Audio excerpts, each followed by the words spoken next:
আল্লামা মামুনুল হকের কিছু ইমানি তেজ বাড়ানো বক্তব্য, যে বক্তব্য শুনলে আমাদের ইমানি তেজ বৃদ্ধি পায়। চলুন তার কিছু বক্তব্য শুনে নেওয়া যাক।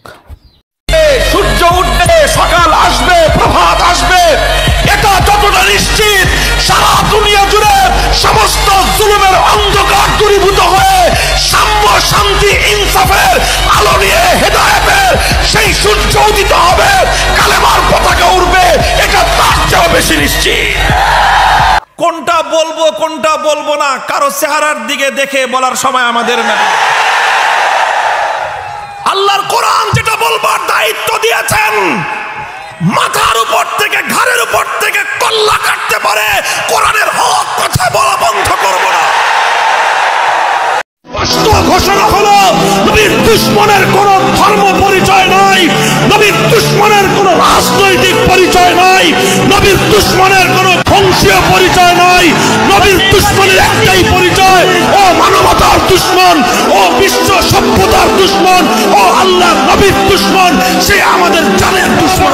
সন্তান যারা আছো, তোমরা শপথ নিয়ে বাড়িতে ফিরবে, তোমাদের জীবনের শেষ মুহূর্ত পর্যন্ত শামসুল হক ফরিদপুরের মতো যখনই দেখবে আল্লাহর কোরআনের বিরুদ্ধে কেউ বিসৎকার করছে, আল্লাহর আইনকে কেউ অসম্মান অপমান করবার চেষ্টা করছে, জান কোরবান দিয়ে সেই ষড়যন্ত্র রুখে দেওয়ার চেষ্টা সিদ্ধ করে দিন।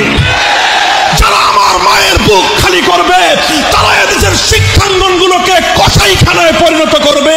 আমার মায়ের সন্তানেরা পড়তে গিয়ে লাশ হয়ে মায়ের করে ফিরে আসবে, এমন ছাত্র রাজনীতি আমরা দেখতে চাই না। আলেম সমাজ আমরাও এক বড় সরকারের চাকরি করি,